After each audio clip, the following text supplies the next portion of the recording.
So Eminem, this past Friday, Yikes. dropped "Music to Be Murdered By," first album since Kamikaze.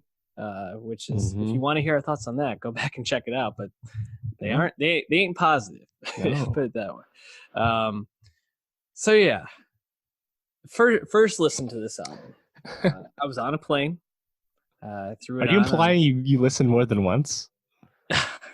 I've gone back to a couple of songs. I had to replay Darkness twice to make sure I heard it correctly. Mm-hmm. Because when it gets to the end, like I'm just like, is this really what this is all about?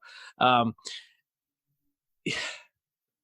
it's on a plane, and I was like, okay, I'm gonna give this Eminem a listen. And I got like halfway through, and I really was like, why am I doing this to myself again? Like, 65 minutes. Quite yeah. a ask from 47-year-old Eminem. And the thing is that they, he attempts. I think on his past albums, he received a lot of criticism because he has this uh, very 2003 view, even late 90s view and perspective on the world, Yeah. that colored his early music and made him a star. But he hasn't evolved. We talked about someone like Jay-Z, who has seemed to kind of be stuck, but then comes out with 444, and you see he's kind Yeah. of learned how to age appropriately.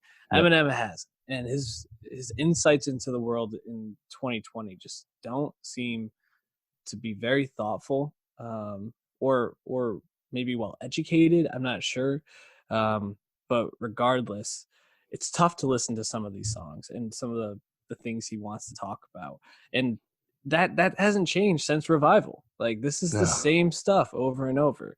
Um, I think that there's more tracks on here I enjoyed than on Kamikaze. It's a low bar, but I Yeah. definitely enjoyed this more than Kamikaze. I will say Mhm. that. But is this a good album? I would say probably not. Where are you at? No. Yeah, I agree. It's better than Revival and Kamikaze, but again, that's saying very, very little. Um, yeah, it just seems like he just now Eminem thinks he's just wittier than he actually is. So then his observations he thinks are more profound than they actually are. And when you're trying to acknowledge current events, even tangentially, that's fine. But when you're sprinkling in just blatant struggle bars Mhm. along the way and just straight up groaner songs that just should have been cut completely, it's really hard to believe in any kind of message. Mhm. And like he's done the past two records, there's a lot of shit he just says here just for shock value, just because he can. It's not smart or funny. He just kind of said it and he rhymed in and around it. Big deal. The Ariana Grande Oh my explosion god. comment comes to mind. Yep. Um, he also does this thing that he's been doing for 3 years where he tries to cram as many syllables as possible into the bar and rap Mhm. really fast. Again, not for any discernible reason, just because he can. It's not making the song good. Rap Um, God ruined him in that sense because he yeah. got so much acclaim from it. People now, he feels like he needs to do it all the time. It's And now stupid. Logic thinks it's a good idea too. It's really annoying. Um, yeah. And you know what's so annoying too? The beginning of this album, he's still grappling with the reception to Revival and Kamikaze. It's like he just refuses to internalize anything anyone says Mhm. and talks about how he's still successful in selling. I was like, yes, no one's saying you're not a successful artist. You're like Taylor Swift at this point. You are too big to fail. You can do whatever the fuck you want for the end of Mhm. time. You have a built-in fan base. That's all true. But people didn't like the last shit, especially Revival. Even your most ardent fans didn't really dig Revival. The numbers bear out, you know.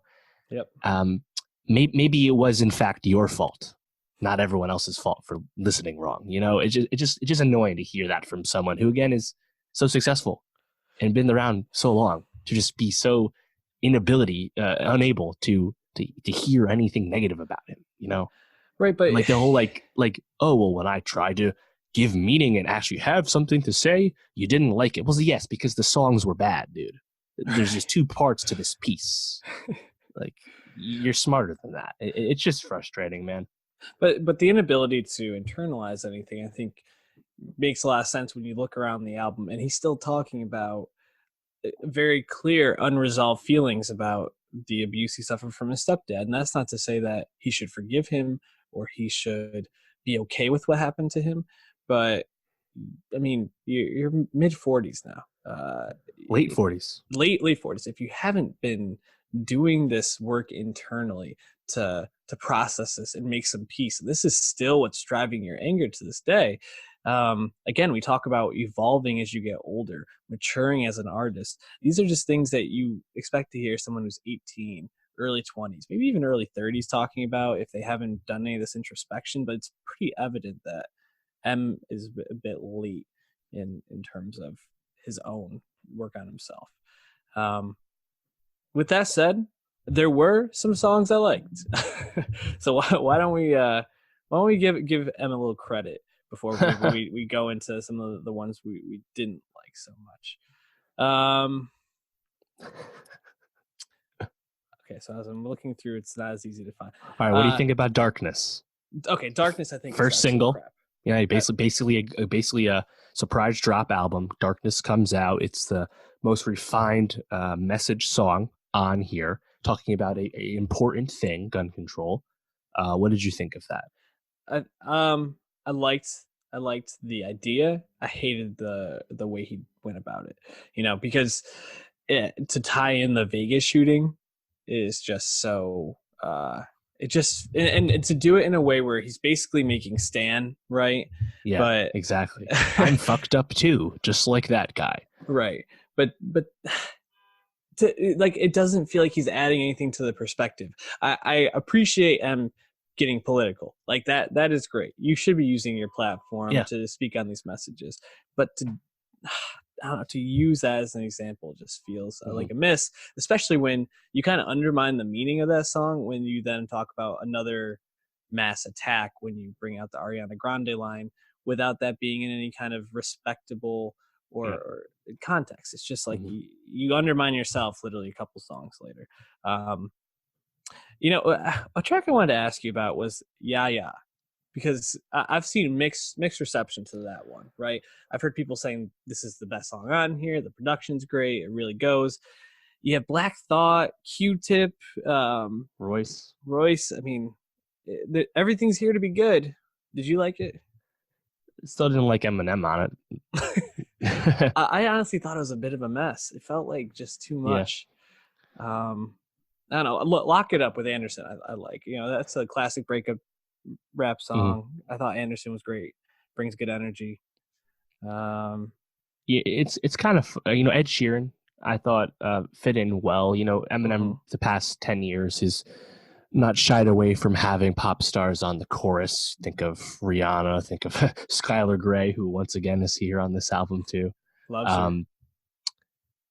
Ed acquitted himself pretty well. It's kind of funny hearing Young M.A. and Juice WRLD on this, just because he was shitting over all the new school people, literally in the last album, and now he has two of them on here. Yep. And Anderson is a little older, but still kind of new school, is here as well.